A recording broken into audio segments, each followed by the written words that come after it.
Yeah.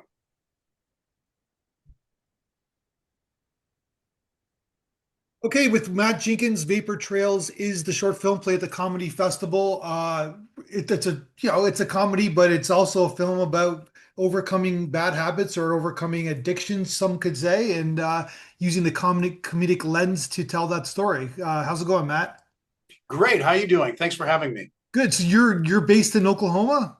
Yes, in Southwest Oklahoma. How's the film scene in Oklahoma? Well, in Oklahoma City and Tulsa, it's burgeoning.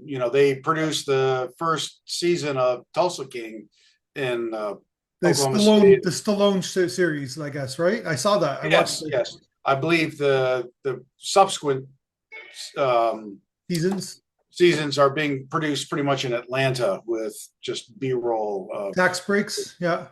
yeah. So there's filmmaking going on up there all the time. Not so much where I am down in Lawton, in Southwest Oklahoma. More independents like me and people. Hey, I just want to make a movie, kind of thing Yeah. down here. Mhm. I was in Oklahoma maybe about 15 years ago. I was at a festival, Bare Bones Film Festival. It was Oh kind of, yes, yeah, sure. Yeah, yeah. very. I do enter that festival and go to it when I can up in Muskogee. That Muskogee, yeah. festival is what 30 years now with Oscar Ray and Sharon Butterfly. Sharon, It's yeah. it's a Yeah. wonderful festival, and for me, I make movies that I like to screen in theaters. I'm more interested in the live Yeah. audience than I am. We're going to put it online kind of thing. Yeah. And they have the Roxy Theater in Muskogee, and it's a historic theater, and it looks good and it sounds good. And I had a short film back in the day, play at that Roxy Theater. I remember it played before a feature film, like on the premiere, on the opening night oh, of the great, festival. Yeah. I remember like it was yesterday. It was kind of like a small, quaint town. And yes, yeah, yeah, it's a small quaint town. yeah. And somebody took like at the last day or whatever of the festival, we went on some horseback ride, like on a I don't remember, like someone one of the filmmakers said jump on the horseback, and we went on this like kind of like Oh wow.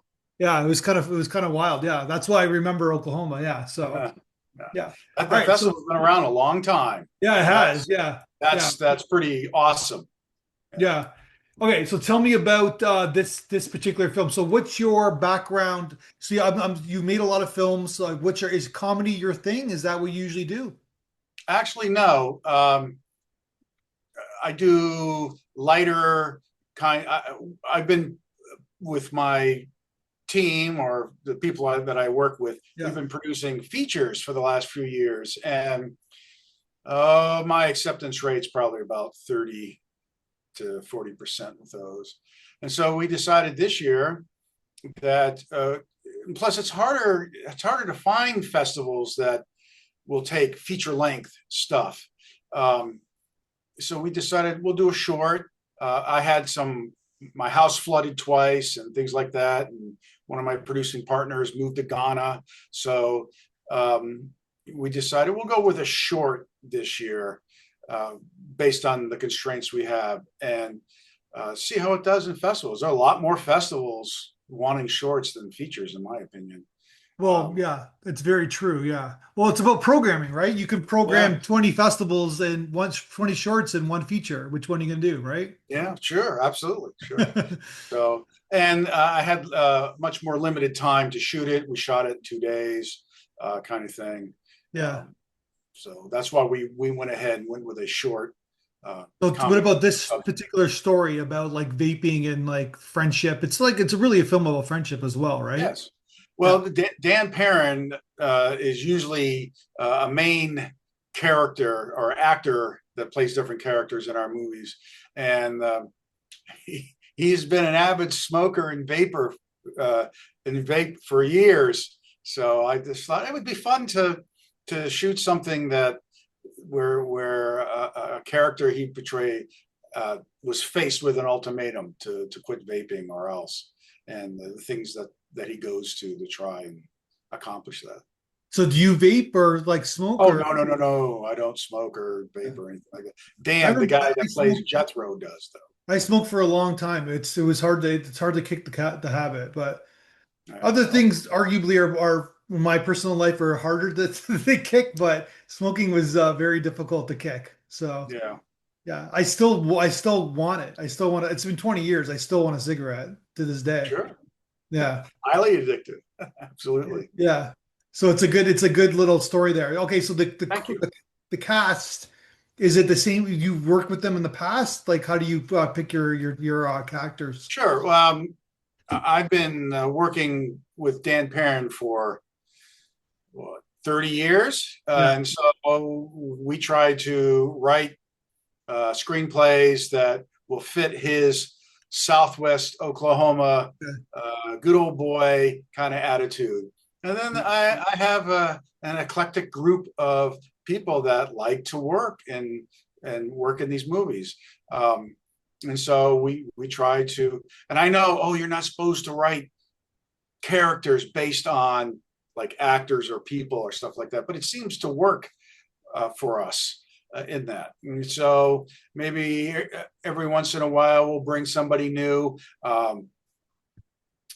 Before the movie, before this one, I Yeah. was getting actors out of Houston, Texas. Some great actors down there, and they are truly hungry and come not Yeah. only know their lines but everybody else's lines and just ideas that they want to contribute. I love shooting in Houston as well.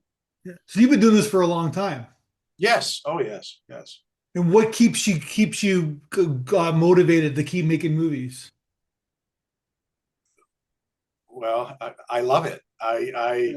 I don't hunt. I don't fish. I don't even like to cut my yard. There's a Um, dramatic pause there for a second. So yeah. well, I was trying to. What else am I going to do if I Yeah. don't do this, right?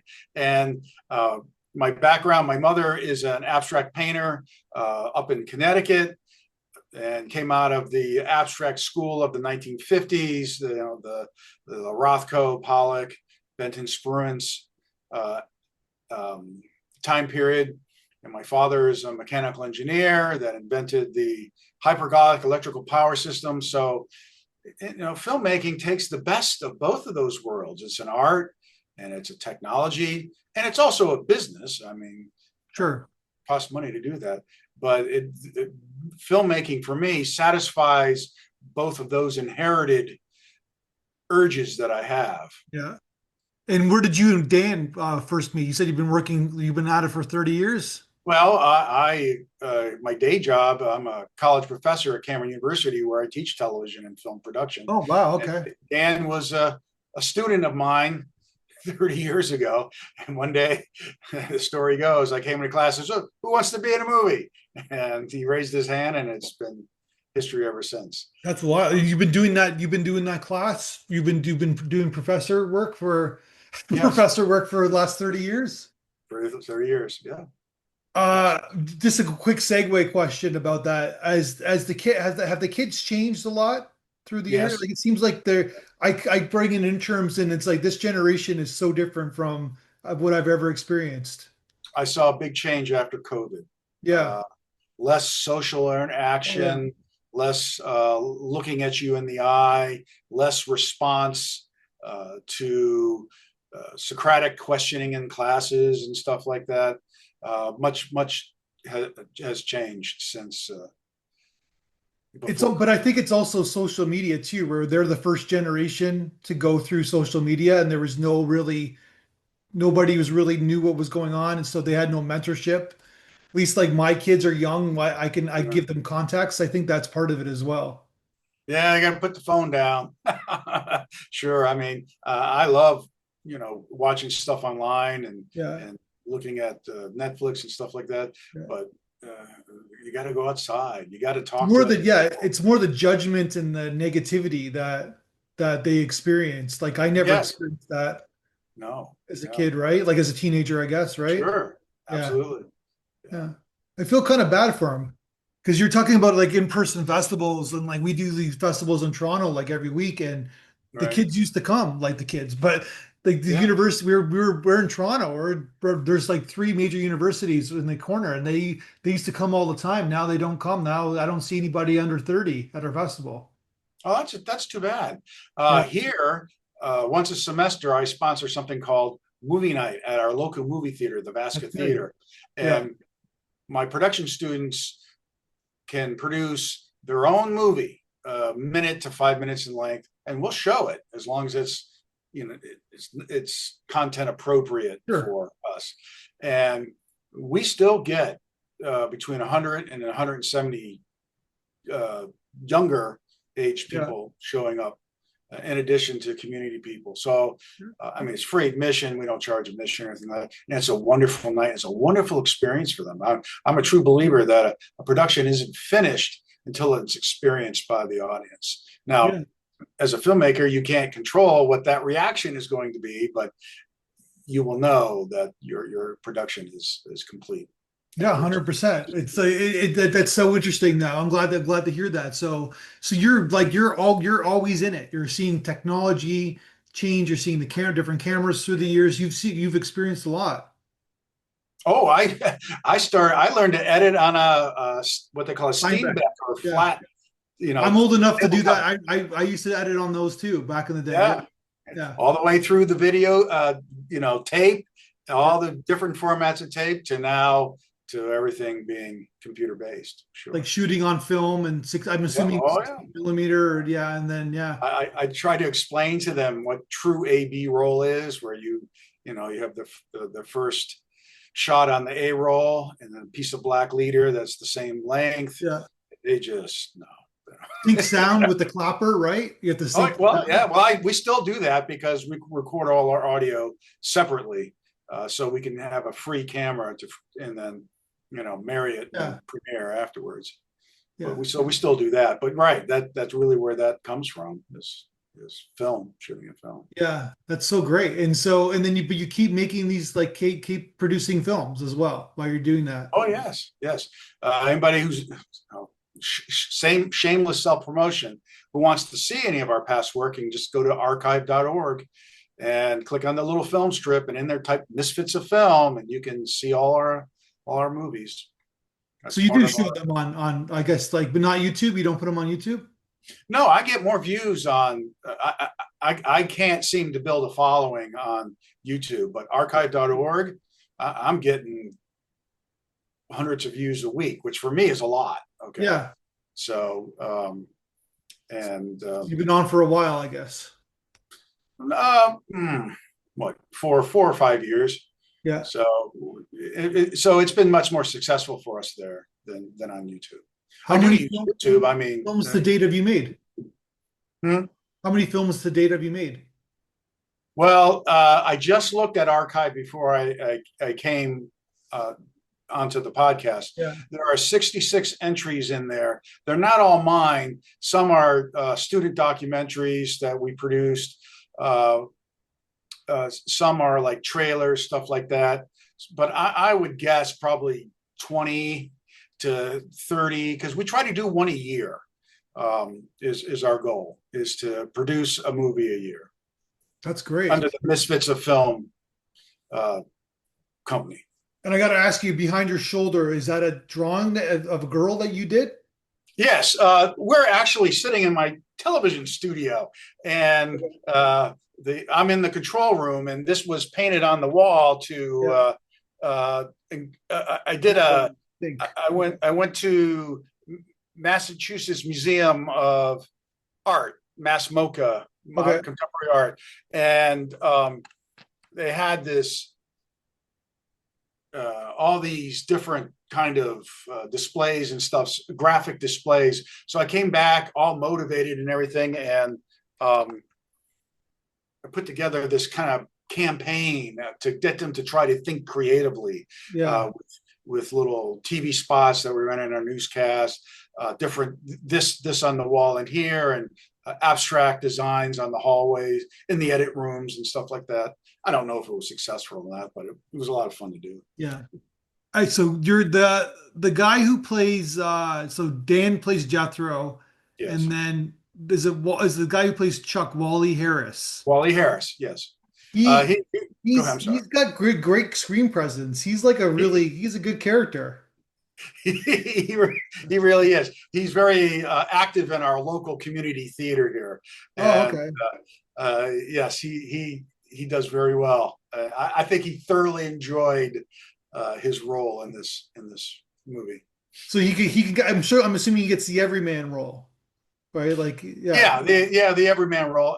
If you were to watch the previous movie we made called Ambiguous Indifference, which is just finishing its festival run now, he kind of played the sidekick or everyman role in that one too. But he seemed to have more common sense in that one than he or Dan play in this one.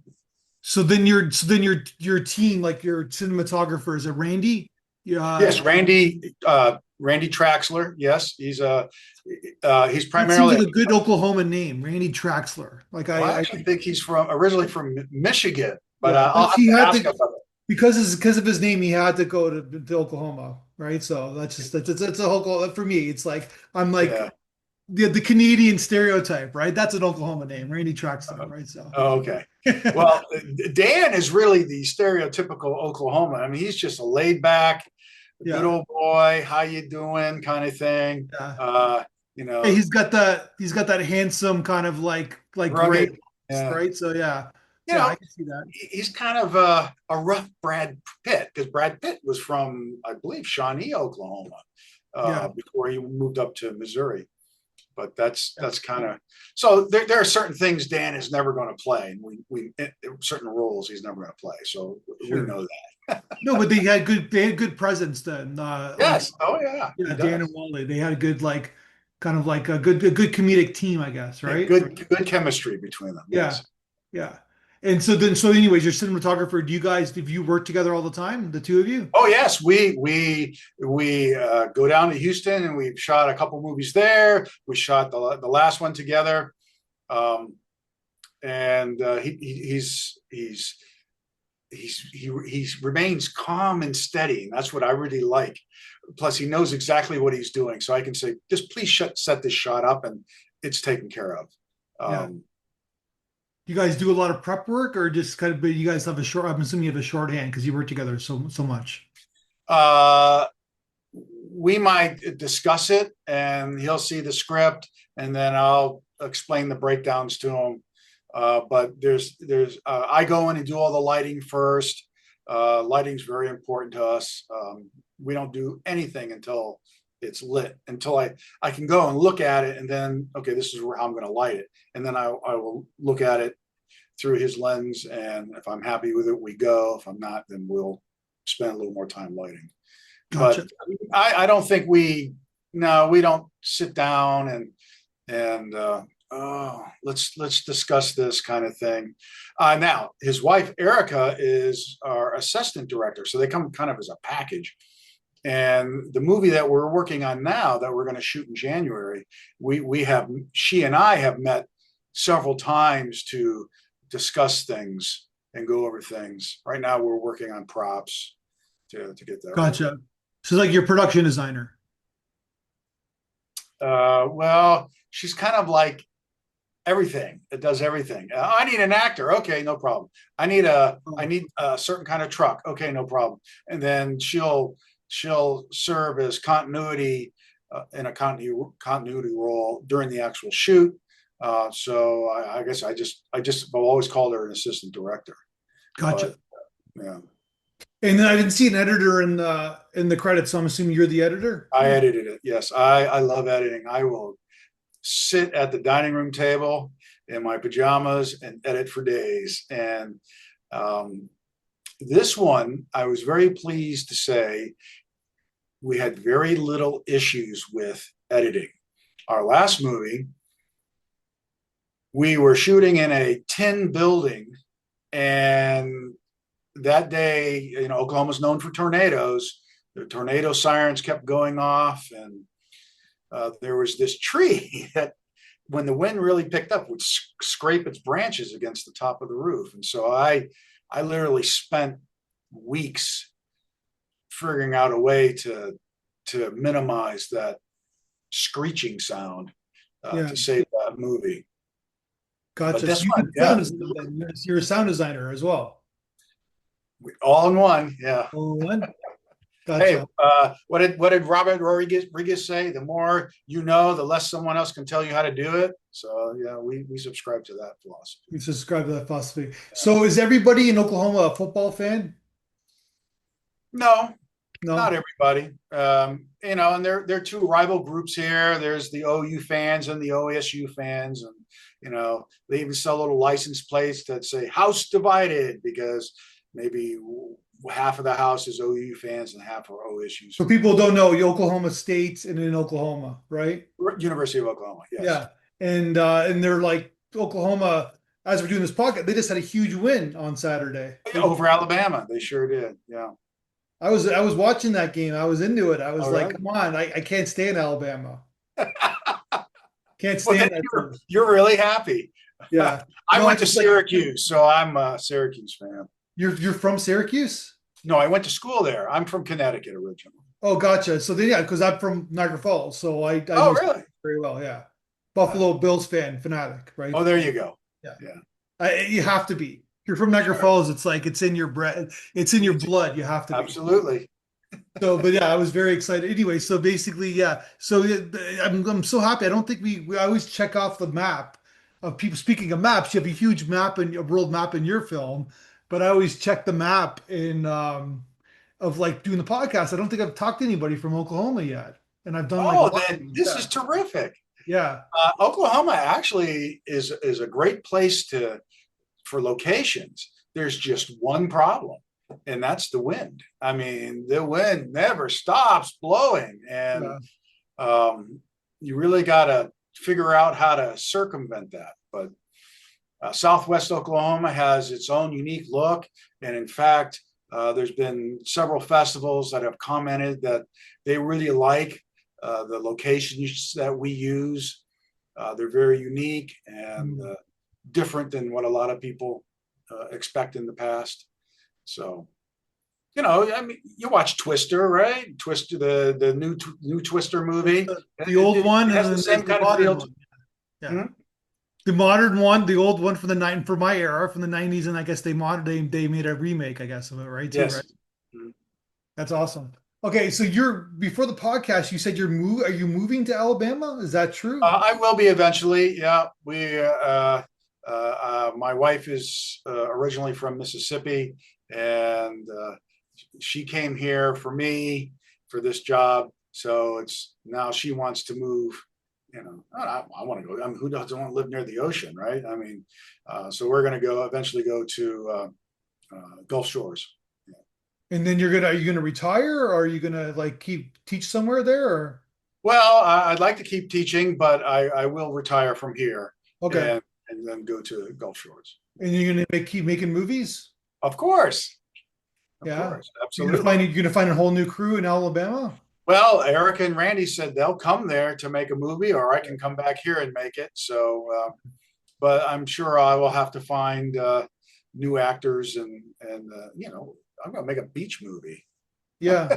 Just don't root for the football team. Like Oh, okay, I no, promise you. I don't know why. It's like for me, it's like the Yankees, the Cowboys, and Alabama. Can't like I just don't like those teams. Maybe there's like Okay, it's like they're like the alpha, sure. you know what I mean? Like I like the underdog, I guess. All right. I'm from blue collar town, right? Buffalo, right? So maybe that's part of it.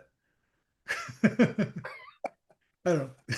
Anyways, that's too much of my sports talk. Anyways, congratulations on the film. I hope it does well Thank for you you. And yeah, it's very funny and it's much. got I really like the way you guys do things. I think you got a website. We'll have a link on the website and your Instagram Oh, page great. as well. But it's like I like how you guys do things. It's really great. So keep at it. And I'm sure we can even do a whole podcast about you're teaching the young kids how to make movies and TV shows, but we'll do that on a different day.